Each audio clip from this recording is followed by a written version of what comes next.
Assalamualaikum dan salam sejahtera. Saya Najib Arif dari Niaga Awani dan juga grafik anda saksikan sebentar tadi merupakan dapatan yang dijalankan oleh Vistage MIER. Ini berkaitan dengan tahap keyakinan CEO Ketua Pegawai Eksekutif di Malaysia untuk suku pertama 2022. Dan sudah pasti kita melihat meskipun penularan varian Omicron menyaksikan angka jangkitan yang tinggi di seluruh dunia, namun suntikan booster yang sedang berjalan khususnya di Malaysia memberi sinar buat pemulihan ekonomi. Dan juga ini selepas kita melihat perniagaan dibenarkan beroperasi dan juga melalui proses pemulihan itu, dan juga menurut indeks keyakinan CEO Vistage MIER ataupun CCI bagi suku pertama 2022, tahap keyakinan meningkat kepada 122.1 mata berbanding 118.3 mata pada suku sebelumnya. Dan ia sekaligus memberikan isyarat bahawa tahap keyakinan dan juga jangkaan unjuran perniagaan di kalangan CEO semakin bertambah baik. Dan juga antara dapatan lain termasuk keyakinan tahap keadaan ekonomi semasa yang meningkat kepada 138 mata berbanding 108 mata. Namun ketika kita juga melihat aspek risiko utama kepada perniagaan, 54% CEO yang dikaji mengatakan kekurangan tenaga kerja menjadi hambatan utama. Dan ia diikuti oleh 53% responden mengatakan kos menjalankan perniagaan sebagai risiko utama dan 50% mengatakan ketidaktentuan COVID-19 sebagai antara risiko utama. Tidak kurang juga CEO yang mengatakan gangguan rantaian bekalan sebagai risiko utama iaitu sebanyak 37% dan faktor lain termasuk kelemahan nilai ringgit, inflasi yang tinggi dan juga dasar awam yang tidak menentu. Dan bagi mengulas lanjut pada pagi ini, saya bawakan 3 trio kita pada waktu ini. Orang industri yang faham denyut nadi industri dan juga cabaran serta keperluan dalam industri. Yang pertama saya perkenalkan iaitu Dato' Irwin Cheong, pengasas bersama Industries Unite, dan juga Dato' A.T. Kumarajah yang merupakan Sekretariat Dewan Perniagaan India Bersekutu Malaysia MAICCI, dan juga Azhari Abdul Wahid, pengasas dan juga Ketua Pegawai Eksekutif Akademi Usahawan Mikro. Selamat pagi, terima kasih kerana bersama kami pada jam ini. Mungkin pertama sekali kita melihat kepada antara dapatan pada pagi ini. Risiko yang dilihat sebagai keutamaan, risiko utama di kalangan CEO ini berdasarkan kaji selidik ini adalah yang pertama sekali kekurangan tenaga kerja. Ini berlaku sejak 2 tahun yang lepas apabila kita melihat ramai dibuang kerja, pekerja-pekerja asing juga tidak dapat dibawa masuk ke Malaysia.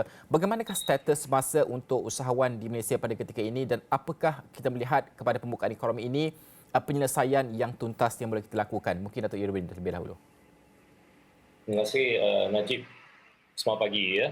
Ya, kami bersetuju dengan tinjauan daripada CEO bahawa kami menghadapi kekurangan bakat. Ya, sebelum ini bila kita kekurangan bakat, perniagaan akan membuat sedemikian. Nombor satu, kita mengeksportkan orang kami untuk belajar dan meningkatkan kemahiran dari luar negara. Nombor dua, kita mengimport warga asing ke negara kita supaya kita boleh menanangi cabaran dalam jangka masa pendek. Sementara ini mempelajari perdagangan dan kemahiran untuk melaksanakan tugas sedemikian untuk jangka masa panjang. Tetapi apabila wabak melanda kita selama 2 tahun, ini mengganggu aliran rantaian, terutama dari segi pembelajaran dari negara asing. Namun bakat asing juga tidak dibenarkan mengembara. Oleh itu, syarikat-syarikat yang memerlukan bakat-bakat tertentu untuk terus maju akan menghadapi kekurangan. Malaysia adalah sebuah negara masih membangun. Oleh itu, kita memerlukan kemahiran dan sumber yang sewajarnya agar kita terus maju from developing country to developed country. Dato' A.T., adakah benar kerana kita melihat bahawa sebelum ini ramai yang dibuang kerja. Setakat Januari, pengangguran kita masih lagi 4.2%, masih lagi tinggi. Belum lagi mencapai tahap pra-pandemik. Adakah sukar untuk kita mendapatkan pekerja-pekerja tempatan ini untuk memenuhi tuntutan peluang pekerjaan ini? Walaupun saya dengan secara umumnya bukan setuju dengan kajian tu, tapi saya rasa perkara ni, kekurangan tenaga kerja ni memang betul. Sebab kalau kita tengok, bukan saja kepakaran, kemahiran kita yang kurang, tapi tenaga kerja buruh yang paling sukar sekarang kita mendapat. Dan untuk hakikatnya, tidak banyak ada dorongan daripada pekerja tempatan yang untuk mengisi pekerjaan-pekerjaan begitu, daripada sektor peladangan, sektor perkhidmatan ataupun sektor agro. Memang kekurangan itu ketara. Kalau kita tengok lebih kurang dekat 2 juta perkurangan pekerja ni memang ketara buat masa ni, dan dalam masa pandemik kita tak dapat orang masuk dan keluar. Kita kebanyakan kerugian yang telah kita catat untuk tahun 2021 anggarannya dekat 20 bilion ringgit hanya dalam sektor kelapa sawit kita telah rugi. Dan kalau kita tengok opportunity cost untuk hanya pengeluaran kelapa sawit, kita telah kekurangan lebih kurang 11% daripada market capitalization kita dah kurangan. So memang satu perkara yang kurang, dan saya rasa macam mana kita buat pun, kalau tak kira daripada segi gaji minima, tak kira kalau kita tinggikan pendapatan mereka, tapi kita takkan dapat pekerja tempatan untuk mengisi pekerjaan yang sebegitu. Untuk usahawan mikro, kecil dan sederhana, kalau boleh kita sifatkan PMKS, Encik Azhari, bantulah kami untuk faham situasi semasa pada ketika ini dari segi bekalan sumber manusia itu kepada PMKS sendiri. Okey, terima kasih Najib dan Sawani. Saya rasa untuk PMKS, kan, pemain PMKS, antara cabaran utama bila datangnya COVID-19 ni adalah dia lebih mempertingkatkan lagi isu mismatching.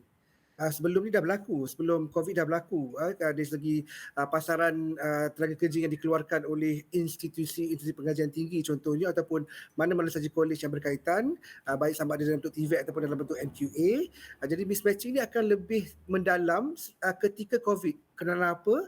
Kerana bila dalam keadaan COVID ni, kita kena faham ramai juga yang dah kena buang kerja, ramai juga dah explore perniagaan. Tak salah explore perniagaan pun, kami memang sokong sama sekali. Cuma ni bila ada peluang-peluang yang berbeza, jadi tenaga kerja yang diperlukan dalam PMKS, terutama dalam bentuk yang lebih spesifik, yang lebih berbentuk teknikal, yang lebih bentuk kemahiran yang tinggi, jadi memberi kesan kepada semua pemain PMKS untuk mengambil pekerja-pekerja baru, walaupun hanya untuk domestic market. Jadi itu menjadi cabaran kepada kita untuk menyusun semula struktur dalam perkembangan menentukan hala tuju human capital ni, supaya kita dapat talent yang betul, talent yang affordable, satu lagi isu affordable, dan yang penting boleh sama-sama duduk dengan pasukan dalam PMKS untuk membangunkan PMKS dan membangunkan ekonomi negara. Sudah pasti apabila kita bercakap soal sumber manusia ini, kita tidak boleh lari daripada menyebut soal kos. Ini adalah kegusaran dan juga fokus utama kepada perniagaan ketika tempoh pemulihan pada ketika ini. Mungkin kalau kita melihat kepada Dato' Irwin, kalau kita melihat kepada 53% dapatan ini, mengatakan CEO mengatakan bahawa kos menjalankan perniagaan itu antara risiko utama yang dilihat. Bagaimana kita melihat kos ini meningkat pada ketika ini, dan bukan itu saja, kalau kita melihat banyak bantuan diberikan juga melalui pihak institusi kewangan, sama ada agensi kerajaan dan berkaitan dan sebagainya. Bagaimana cabaran ini diselesaikan dengan segala bantuan ini, dan apa lagi penambahbaikan yang boleh kita lakukan untuk memudahkan urusan perniagaan dan juga kos perniagaan itu? Ya, kami berterima kasih kepada pihak kerajaan yang dapat membantu banyak masyarakat yang memerlu.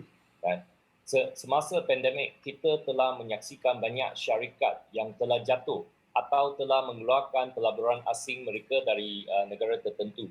Ini telah menyebabkan banyak rantaian bekalan dan bahan mentah adalah terhad.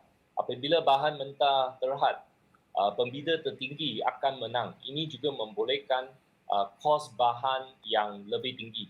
Namun kami melihat ini adalah kemunduran sementara selama mungkin sampai 3 tahun.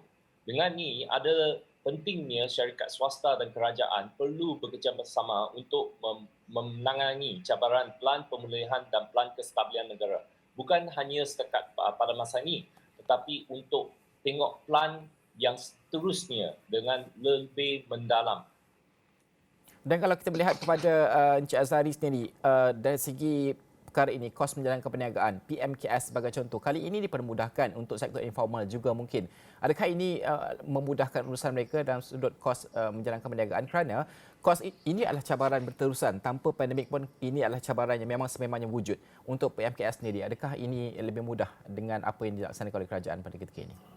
Okey, dengan apa yang dilaksanakan kerjaan, kami yakin ya sebagai pemain PMKS sedikit sebanyak membantu, terutama dalam aliran tunai, sebab PMKS ni cabaran utamanya adalah aliran tunai untuk memastikan jualan cukup, memastikan jumlah kalau ada pelaburan daripada pihak-pihak tertentu itu cukup. Jadi dengan bantuan dan sutikan baik dalam bentuk grant maupun dalam bentuk loan yang dipermudahkan. Saya tekankan balik yang dipermudahkan. Sebab dipermudahkan, saya yakin ada juga kementerian-kementerian yang memang nak bantu PMKS ni supaya kita ada dapat suntikan dana lagi baik, dan secara tak langsung membantu kita mengurangkan kadar kos. Mungkin kita boleh beli advance dan sebagainya, dan secara tak langsung juga boleh mengawal aliran tunai. Dan kos ni memang tak boleh nak lari daripada PMKS, baik pandemik maupun selepas pandemik, tetap menjadi cabaran utama. Namun inilah menguji kebijaksanaan pemain-pemain PMKS untuk merancang keuangan dengan baik. Bila ada perancangan keuangan yang baik, maka mereka boleh kawal aliran tunai, dalam masa yang sama juga boleh mengawal kos. Dan ini ilmu ni kebanyakan kurang di PMKS yang perlu dipertingkatkan lagi. Kita pandai meniaga, kita pandai menjual, tak bermakna kita pandai menyusun fakta-fakta keuangan untuk menjadikan isu ni dapat dikurangkan di kalangan pemain PMKS saja. Dato' Eti, kalau kita melihat kepada kos asas seperti harga tenaga, harga minyak sebagai contoh yang melambung tinggi pada ketika ini membawa kepada kesan berantai kepada aspek-aspek lain dari segi kos input dan sebagainya. Bagaimana untuk kita melihat bahawa usahawan ini mampu ataupun tidak menguruskan dengan baik supaya pada akhirnya harga ini tidak terlampau disalurkan kepada harga akhir produk, kerana pada akhirnya ini adalah di luar kawalan kita untuk harga minyak dan sebagainya. Bagaimana pandangan Dato' Eti sendiri? So, itu yang kita patut tengok. Kalau walaupun kos perniagaan ini meningkat, kalau tidak untuk intervensi daripada kerajaan dan inisiatif macam subsidi minyak yang kita telah bagi. Kalau kita tengok baru Menteri Kewangan telah membagi tahu dekat 28 bilion ringgit akan dibelanjakan oleh kerajaan hanya untuk kos subsidi. Sekarang harga minyak dah melambung dekat 118-120 ringgit, 20 US dollar sebarrel.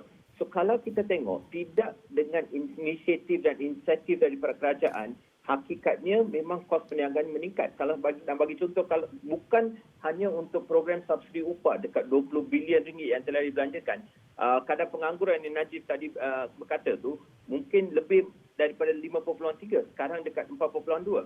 Dan kalau kita tengok grant prihatin yang telah dikeluarkan untuk peniaga-peniaga mikro, dan juga 530 bilion ringgit yang telah dibelanjakan dalam 8 pakej perangsangan, sedikit sebanyak telah menolong kebanyakan PMKS kita ni untuk menurunkan kos perniagaan mereka, walaupun pada hakikatnya ini bukan berlaku hanya daripada negara kita. Semua rantaian perniagaan berlaku dan terantau perkara ini berlaku. So bukan saja negara kita. So mungkin ini akan melambung lebih tinggi kalau tidak untuk intervensi dan inisiatif yang telah dilakukan. Okey, Dato' Irwin, Dato' Eti dan juga Encik Azhari, tunggu di talian kerana kita akan berhenti seketika. Selepas ini kita nak sambung lagi diskusi kita kerana banyak lagi dapatan yang perlu kita diskusikan dan juga melihat kepada apa penyelesaian dan juga penambahbaikan selepas ini.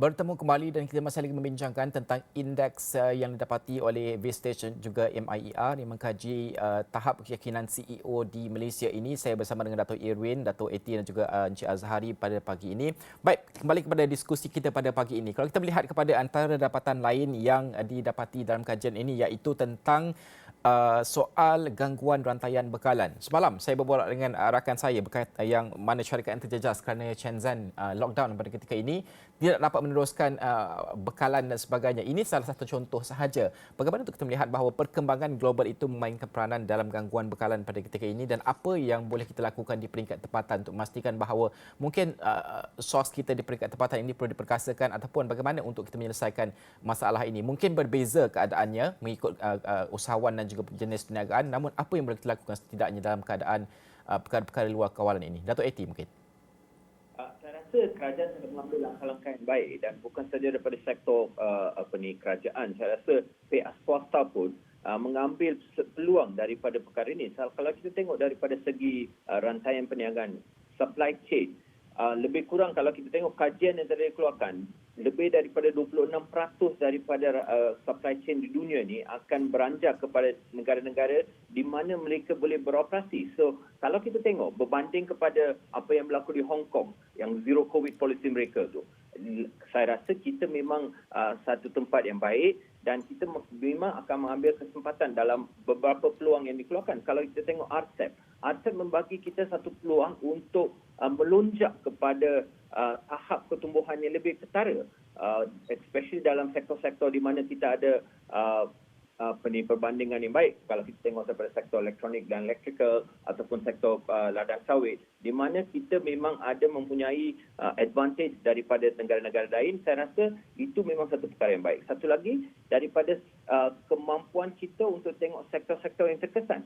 So kalau kita bandingkan kepada banyak negara-negara lain, saya rasa Malaysia memang ada satu tahap pertumbuhan yang baik dan sektor swasta memang telah mengambil peluang yang baik dalam hal ini. Okey, Datuk Irwin, adakah sukar untuk BMKS atau usahawan kita mendapatkan sumber-sumber secara tempatan dalam keadaan dalam konteks ketika melihat cabaran bekalan global ini terganggu? Ya, kami sekarang dalam syarikat swasta, kita serta membantu sesama sendiri untuk menjanakan pelan pemulihan pada masa ini. Dalam bekalan yang tidak tertentu, yang terhad pada masa ini, kita pun trying to source other situation. Apa yang kita harapkan adalah kemajuan berterusan antara kerajaan dan sektor swasta untuk menghadapi cabaran pemilihan negara. Kami berharap bahawa kerajaan persekutuan dengan dalam negeri akan mengurangkan sebarang cukai yang tidak perlu dalam perniagaan dan rakyat pada masa ini, dan kita boleh bersama-sama bekerjasama untuk memulihkan dan kestabilan negara dengan lebih banyak menjanakan dana asing untuk negara yang kita maju. Kerana dengan dana yang lebih banyak dari asing akan membantu negara kita berterusan. Okey, Cik Azhari, bukan saja kos menjadi cabaran kepada PMKS kita ini, malah gangguan juga dari segi tak cukup stok dan sebagainya. Bagaimana ini diselesaikan?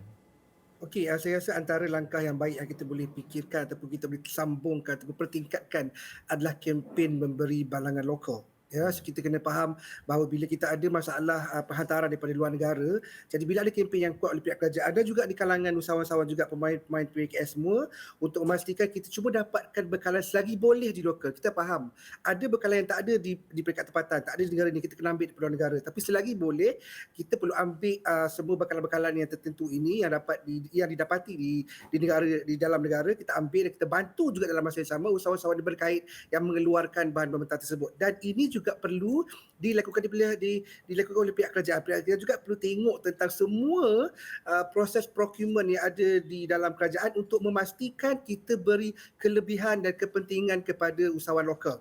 Dan bila ini dapat dilakukan oleh kerajaan, secara tak langsung juga membantu ajaran tunai yang baik, ekonomi yang baik, dan juga membantu usahawan untuk terus kekal, terutama dalam keadaan mencabar ni, dan juga memberi tanda baik kepada pihak pelabur di luar negara, di peringkat luar negara, untuk memastikan bahawa kita ada cukup bekalan yang baik di Malaysia untuk mereka melabur di Malaysia, dan saya tak rasa boleh mempertingkatkan tahap ekonomi negara, Najib. Itu yang lagi penting. Okey, saya nak bawa diskusi ini kepada kadar inflasi yang tinggi. Kalau di Malaysia ini mungkin keadaan terkawal, tapi trend itu meningkat. Kalau di negara-negara maju Amerika Syarikat sebagai contoh, 40 tahun tertinggi inflasinya kalau kita melihat. Bagaimana untuk kita melihat ini adalah cabaran juga buat usahawan di Malaysia, kerana mereka ingin mengimbangi antara kos harga bahan mentah yang semakin tinggi pada ketika ini, dan juga pada masa sama mereka tidak boleh juga jual terlampau mahal harga-harga barangan dan juga perkhidmatan ini, kerana pada akhirnya orang ramai juga sedang pulih daripada COVID-19 dan juga pelbagai lagi cabaran kehidupan yang lain. Bagaimana ini boleh diimbangi oleh usahawan, dan juga bagaimana ini adalah cabaran utama dan juga risiko utama kepada usahawan,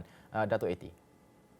Saya rasa kadar inflasi kita ni, kalau kita tengok apa yang dikeluarkan oleh angka yang dikeluarkan oleh kerajaan, mungkin lebih daripada 3-4%. Tapi kalau kita tengok dari segi ketara, kalau kita ambil perkara-perkara yang induk kepada perniagaan, memang saya rasa kadar inflasi lebih kurang 15 ke 20%. Dan satu daripada masalah yang kita alami sekarang ni, stagflation. semungkin walaupun inflasi tinggi tapi kadar pertumbuhan kita yang tak berapa merancak, saya rasa kita akan mengalami satu stagflation di mana kalau tidak untuk intervensi seperti apa yang kita patut macam Bank Negara berlakukan ataupun menyediakan dana pertumbuhan yang datang daripada luar negeri, pelaburan dana asing, kalau tidak kita saya rasa memang akan berada satu tahap yang mungkin menakutkan ataupun tidak akan membawa pertumbuhan yang kita harapi. Okey. Dato' Erwin, mudah ataupun tidak untuk usahawan ini mengawal mengimbangi antara kos input mereka dan juga menetapkan harga akhir, kerana pada akhirnya memanglah ini adalah penawaran dan juga permintaan yang akan menentukan harga itu. Namun bagi usahawan, apa realiti mereka untuk mengimbangi kedua-dua perkara ini? Kita berterima kasih kepada kementerian juga semasa ni pada masa ni seperti KPD dan HEP yang dapat untuk kontrol dengan harga-harga yang tertentu dengan kadar inflasi yang tinggi. I agree dengan Dato' Eti Kumar yang berkata bahawa inflasi yang tinggi ini akan berterusan setiap tahun, tapi kerana rate kita punya recovery kita adalah rendah pada masa ini. So kita haruslah tengok macam mana untuk menanangi cabaran pada masa ini untuk memulihkan semua local business untuk bagi the revenue stream to increase. Okey, Encik Azhari juga, kalau kita melihat pendapatan ini tentang ketidaktentuan COVID-19 juga dianggap sebagai risiko utama di kalangan usahawan. Kalau kita melihat di Malaysia ini, kadar booster sebagai contoh tinggi juga. Kalau kita melihat keadaannya di Malaysia ini, bagaimana ini juga menjadi satu bentuk ancaman, dan juga ada juga dapatan mengatakan bahawa dasar awam tidak menentu. Ini soal mungkin melihat bagaimana untuk menjamin sustainability pembukaan ekonomi itu. Kalau kita melihat jaminan diberikan, tidak akan ada penutupan dan sebagainya. Bagaimana ini harus dilihat sebagai sudut positif dan bukan satu risiko dalam keadaan semasa? Azhari. Ya, memang tak dinafikan. Even sebelum COVID pun risiko tu masih ada. Cuma COVID ni melipat gandakan lagi risiko. Dan ini sebenarnya satu ujian kepada semua pemain PMKS untuk memastikan kita ada perancangan yang jauh lebih baik berbanding sebelum COVID. Contoh, walaupun memang dah dijanjikan tidak ada lockdown dan sebagainya, namun kita tak kena bersedia bukan saja lockdown di peringkat negara, tapi lockdown di peringkat kecil, di peringkat minute, di peringkat mikro, di peringkat pejabat sendiri, di kilang sendiri. Kalau berlaku sebarang kes dan sebagainya, akan menjadi satu perancangan yang berubah, kena work from home dan sebagainya. Jadi perancangan tu perlu banyak kepada jangka pendek berbanding dengan jangka panjang. Ya, kita perlu jangka panjang 3 tahun, setahun dan 5 tahun, tapi jangka pendek itu lebih menyebabkan kita lebih bersedia untuk memastikan apa saja yang berlaku, kita tahu apa yang kita nak buat. Contoh, kalau satu kilang kena satu kes COVID, takkan mungkin semua boleh pergi kerja. Jadi macam mana kita nak rancang dari segi pembangunan, penyusunan waktu bekerja, penyusunan cara bekerja, cara bertugas dan sebagainya, menentukan kita dapat menjadi kebal COVID. Saya panggil kebal COVID dan supaya kita tahu benda ni dah akan berada bersama dengan kita sampai bila-bila. Wa'azbillah min zalik, but that's the fact that we have to accept. Tapi bila kita rancang dengan baik, saya rasa ketentuan tu lebih baik, dan yang penting bila rancang baik, aliran tunai akan lebih baik. Dan pastikan jualan juga dapat dipertingkatkan walaupun dalam keadaan yang sangat-sangat mencabar, hidup bersama dengan COVID ni, Najib. Dato' Eti, secara ringkasnya, hidup bersama COVID untuk usahawan sendiri, adakah SOP pada ketika ini sudah cukup dipermudahkan untuk usahawan? Saya rasa itu satu usaha kerajaan dan kita telah bawa kepada satu SOP saja untuk dalam proses peralihan kepada endemic city untuk pasca COVID ni, dan saya rasa itu satu perkara yang baik dan satu langkah yang memang kita daripada PSS swasta memang memberi kepada kerajaan. Saya rasa satu dorongan yang baik, sebab kalau tidak kita akan ada terlalu kebanyak SOP. Dulu ada dekat 36 SOP, sekarang hanya ada satu, dan satu itu satu langkah yang baik. Okey, itu belum kita cakap lagi soal cabaran gaji minimum. InsyaAllah Khamis ini kita akan bincangkan tentang gaji minimum. Kalau boleh kita nak dapatkan juga trio ini. Kalau ada kelapangan Khamis ini, nanti kita akan berhubung selepas ini. Terima kasih Datuk Irwin Chong, pengasas bersama Industries Unite, Datuk A.T. Kumarajah, Sekretariat Dewan Perniagaan India Bersekutu Malaysia MAICCI, dan juga Encik Azhari Abdul Wahid iaitu pengasas dan Ketua Pegawai Eksekutif Akademi Usahawan Mikro, bincangkan tentang dapatan kajian yang dilaksanakan oleh Vistage dan juga MIER CCI ini berkaitan dengan tahap keyakinan CEO di Malaysia. Baik, semua ini kami akan rangkumkan di laman web kami astro1.com. Sekian saja Niaga Wani untuk jam ini. Saya Najib Arif. Assalamualaikum dan salam hormat.